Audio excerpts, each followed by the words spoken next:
Hoje é quinta-feira, então é dia de Quinta com a Pátria no Bom Dia Agronegócio, recebendo o Matheus Pereira, diretor da consultoria. Meu amigo, bom dia, seja bem-vindo. Bom dia, dona Carla. Prazerão estar aqui contigo novamente, minha amiga. Bora lá. Quinta-feira hoje Bora! tem, sim, muita coisa. Tem. Agora, te tira do sério essa história de IOF judicializado na mão de Alexandre de Moraes, o bastião da moral e dos bons costumes desse país? Carla, me tira do sério Ai, inicialmente, né? Quando foi proposto o início da tributação do IOF pelo Haddad, né? Pelos motivos que foi assim. proposto. Tá? É um imposto regulatório, né? Onde ele visa, né, realmente controlar essa movimentação financeira no país e fora dela, né? Desde que feita por brasileiros. A gente tinha, né, no governo passado, planos de regressão do IOF para cada vez mais deixar a nossa economia um pouco mais livre, né, para transações financeiras que sejam, enfim, feitas de maneira livres, né? E agora, primeiro me entristece a maneira, né, que foi proposta, e agora da maneira que ela foi imposta, porque foi proposta, foi imposta agora pelo nosso Supremo Tribunal. Então, enfim, são riscos, né, que a gente vai colocando na imagem do Brasil mundo afora, que vai deixando muito a imagem sobre o nosso país um pouco distorcida, né, cara? Bom, Matheus, nas suas palestras você fala muito sobre essa evasão de divisas e como o Brasil está num ranking de ambiente de investimento lá embaixo, né?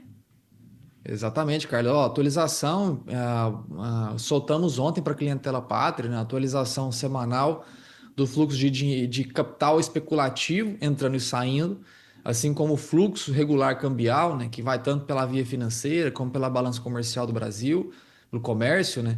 E a via especulativa, ela voltou a colocar o Brasil na semana, desde a última quarta-feira, quando foi anunciado, quando foi, enfim, imposto, né, a tarifação de Trump. Até ontem, Carla, até ontem à noite, o Brasil é o segundo país que mais perdeu capital especulativo no planeta. No planeta. Não estou falando de balanço comercial, nem de fluxo financeiro regular. Agora, capital especulativo, o Brasil é, nesta última semana, os últimos 7 dias corridos, o segundo país que mais perdeu capital especulativo no planeta. A gente só está na frente de Taiwan na Pelo semana. amor de Então, assim, Deus. é o puro mercado refletindo, né? Que não é uma briga ideológica, não estou aqui para discutir se está certo ou errado. O mercado, o dono do dinheiro, soberano nisso, vê que o Brasil hoje, infelizmente, não é uma fonte segura de investimento. É verdade. Isso é muito triste, mas a gente pode discutir isso num outro momento. Porque enquanto isso, eu vou começar minha conversa contigo direto com um comentário aqui do meu colega Márcio Ueno, que diz assim, ó, dólar subiu, Chicago subiu, prêmio subiu e nada no balcão. A bucha parece que ficou com o produtor. É isso. Matheus, essa semana tá bastante interessante de ser analisada quando o assunto é o mercado da soja, né? Meu amigo, assim, o balcão realmente a gente tem uma dificuldade imensa, né, de ter um repasse direto ao produtor. A gente vê que o mercado disponível criou-se melhora, mas o disponível hoje ele vai contabilizando aquele produtor que está carregando soja, está pagando armazenagem. Então, eventualmente essas altas que foram observadas nos últimos dias, elas estão sendo consumidas pelo custo de carrego da tua unidade armazenadora, seja ela cooperativa, seja ela uma cerealista, eventualmente uma trading que faz balcão, mas é mais comum a gente ver isso em cooperativas cerealistas, né, ou indústrias, aonde o preço balcão, mesmo com as altas, que não foram agressivas, tá? A gente não teve altas muito agressivas nem nos prêmios, nem no dólar, nem no Chicago, são altas assim moderadas, o passo a passo está sendo dado, porém essas altas estão sendo infelizmente consumidas pela capacidade de carrego dessas unidades armazenadoras, tá? Então, é algo que a gente sempre diz, né? Muitas das vezes a gente chega a um momento onde o mercado está promissor, o mercado dele está remunerador no primeiro semestre, a gente sempre alerta, muito cuidado com esse carrego segundo semestre, que apesar de uma tendência altíssima de preços, né, o custo de carrega acaba indo consumindo esse poder aí de melhora dos preços do balcão. O disponível, meu amigo, ele está gradativamente melhor. Tá? Ainda enxergamos uma tendência altista que venha também talvez refletir com menos intensidade ao balcão, mais interferindo, né? Interferindo não, mas suportando com mais intensidade o disponível. Matheus, vou de trás para frente, então já vamos tratar um pouquinho mais do mercado nacional.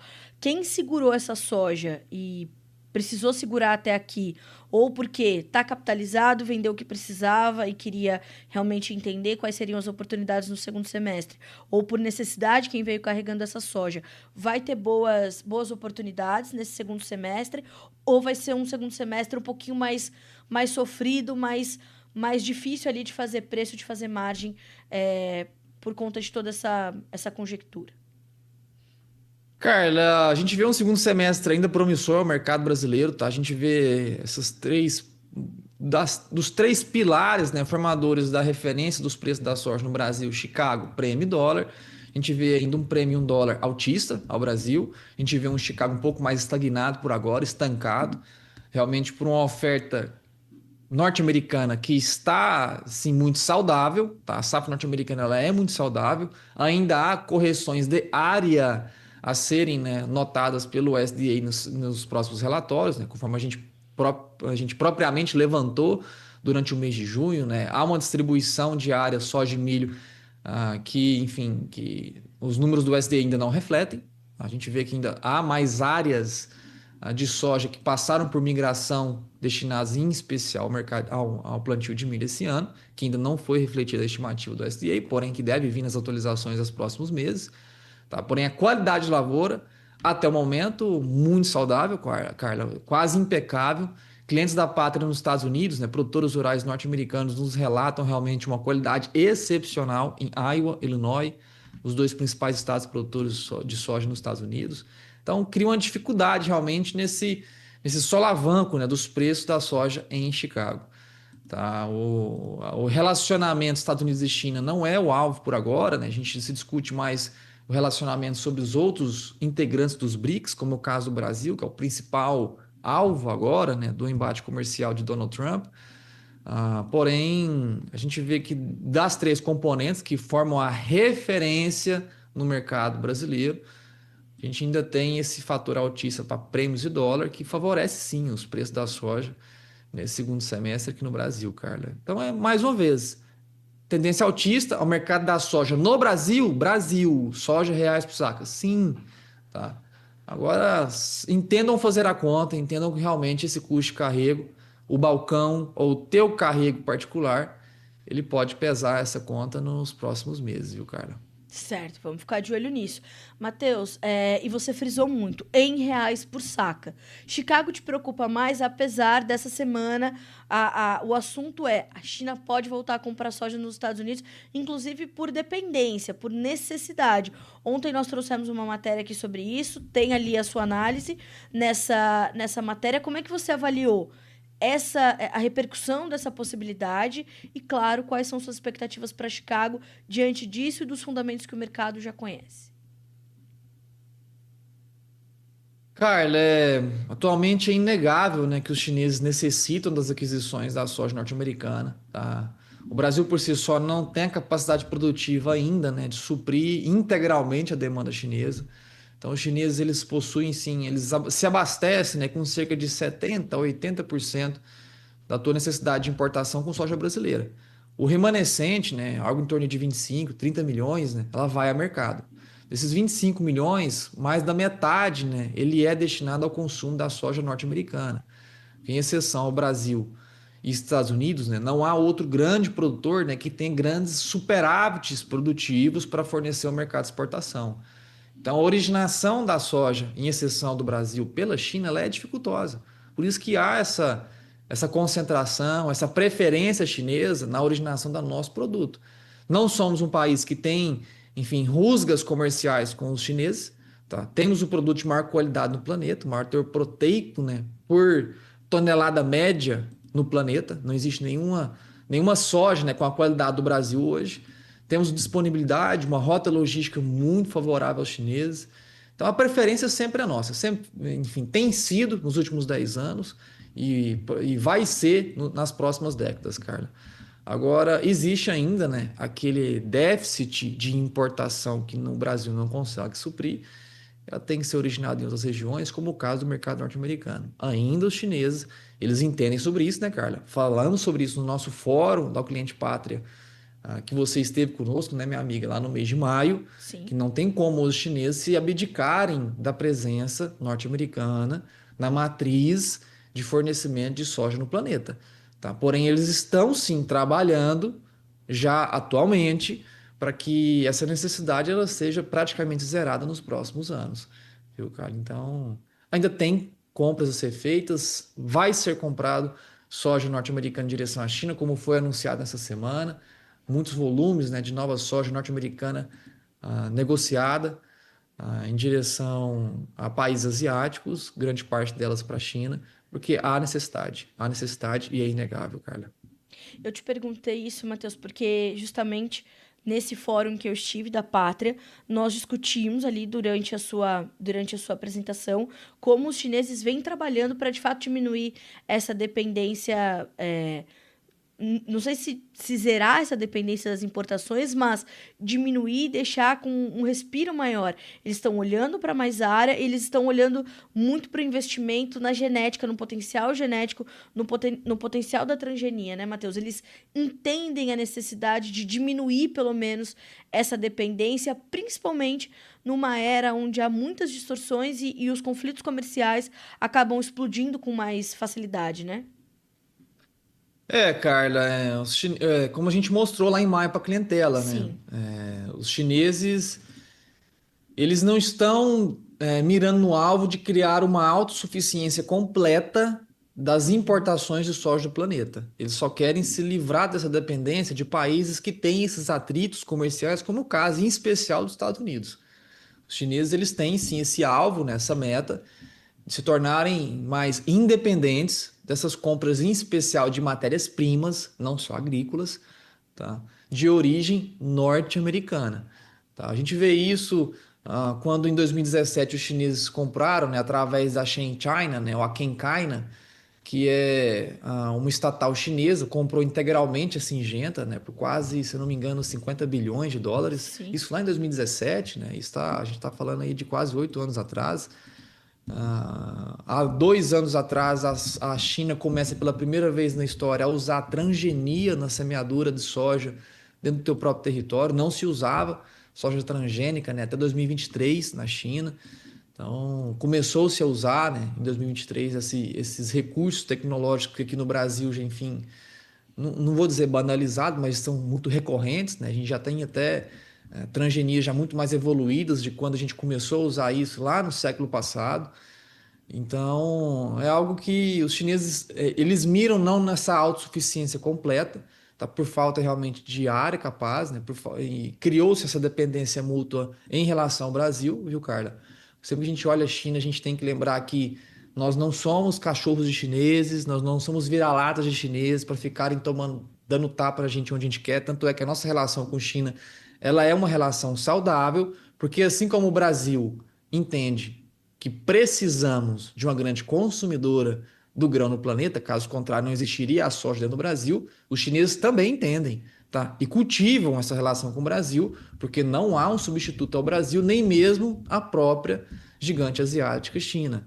Viu, cara? Não há como hoje os chineses deixarem de semear outras culturas em suas regiões agricultáveis para colocar a soja e criar o suprimento necessário para deixar de importar o nosso produto brasileiro, não pelo menos dentro dessa próxima década, tá, cara? Então é algo que os chineses têm ressaltado isso. Em outubro agora a gente tem a renovação do plano quinquenal chinês, que vai ditar algumas regras de como o governo vai incentivar o agro dentro da China para os próximos 5 anos.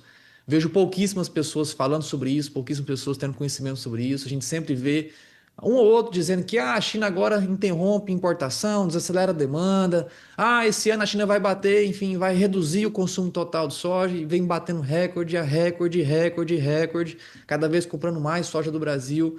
Então, tudo que a gente tem de superávit exportável hoje, a China vai suprir, vai consumir. Então, é algo que, assim, é uma discussão que a gente precisaria de um fórum, né, cara? É A gente fez verdade. o fórum para a clientela, porque é uma discussão que ela levaria um Sim. pouco mais de tempo. É verdade. Mateus, portanto, olhando para isso, e dessa necessidade iminente e indiscutível da China de ter que se abastecer com uma parte da soja americana, isso pode ser um combustível para Chicago, ou o mercado já entende isso e a reação dos preços no mercado internacional pode ser limitada? Carla, o que poderia, né, realmente dar um suporte ao mercado internacional em relação ao conflito comercial seria uma tentativa bruta, né, de reconciliação entre Estados Unidos e China. As negociações estão meio mornas em relação a Trump e Xi Jinping. Tá? Como eu disse, a China deixa de ser o protagonista temporário dessa Sim. guerra comercial, desse tarifaço de Trump. Infelizmente, o Brasil vira esse coadjuvante protagonista por agora. Não éramos o alvo, nos tornamos nas últimas semanas, em especial por conta, enfim, de um apoio, ou talvez de falas, ou de uma falta realmente de traquejo político da nossa presidência Um pouco e de cada mostrar coisa, realmente né? imparcialidade. Não demonstrou imparcialidade, pelo contrário, a nossa presidência se mostrou muito parcial, né? Realmente nessa tentativa da reconstrução de uma moeda que esteja mais forte que o dólar norte-americano. E, enfim, viramos alvos. Entendendo o lado norte-americano, é ele brigando pelo dele, nós tentando brigar pelo nosso. Né, Carla? Agora falta um pouco mais de traquejo da gente tentar criar reconciliação, mas o que pode gerar realmente um suporte aos preços internacionais diante desse conflito, Carla, seria tratativas entre China e Estados Unidos. As tratativas entre Brasil e os norte-americanos, elas respingam em outros mercados, né? Que não é o mercado da soja, respingaria o mercado pecuário, mercado de laranja, suco de laranja, né? Mercado de café. Mas o mercado da soja é pouco impactado, né, em relação ao conflito direto Brasil e Estados Unidos. Estados Unidos já importou soja 2 anos atrás do Brasil, cerca de 850 mil toneladas, foi o maior volume de soja importada da história norte-americana de origem brasileira. Neste ano, ausência completa, porque não tem necessidade da aquisição. Os americanos só vêm ao Brasil quando falta soja no seu mercado local, né? Mas mesmo assim, pouquíssima soja que não faz diferença ao nosso balanço anualmente, Carla. Bom, Matheus, a gente vai acompanhar, como a gente falou, né? Toda essa discussão tomou conta do mercado nos últimos dias. Agora é a gente ir avaliando o que se desdobra a partir desse ponto, né? Então, te agradeço muito pela companhia, meu amigo. Sempre bom estar contigo. Fazia tempo, aliás, que você não vinha para o Bom Dia Agronegócio. Não pensa que eu esqueci, não? Não é Exato, não? cara. Eu tive fora, né? O mês de junho É, quase todo nos Estados Unidos, né? fazer o Depois quê? voltei, estive no Paraguai palestrando. Isso é Muita bom. coisa, a rotina tá intensa, graças a Deus. Tem Graças a energia e tem Deus. rotina para cumprir. Tem energia, tem rotina e tem um timaço que quando você não tá, vem aqui, entrega também muito conteúdo de qualidade, viu, Matheus? Então, meu amigo, obrigada por estar conosco Amém, nessa amém. quinta-feira. Sempre bom ter você aqui na Quinta com a Pátria, no Bom Dia Agronegócio. Tem mais representantes da Pátria chegando também nessa quinta, aqui na nossa TV Notícias Agrícolas. 24 horas de programação a gente estreou segunda-feira, hein, Matheus? Inéditas. Show de 24 horas. bola. Haja trabalho, hein, Carla? Haja Meu trabalho, hein? filho, só a gente sabe, mas é isso, né? Estamos em energia e rotina para cumprir. É isso. Ba- Amém, amém, Carla. Então é Amém. isso aí. Na próxima quinta-feira estamos juntos novamente. Hoje Fechado. tem Pátria de novo no fechamento. Tem. Caso queira acompanhar, abraço a todos, fique com Deus. Tchau, tchau. Um abraço, meu amigo. Bom restinho de semana para você. Boa quinta-feira. Até mais.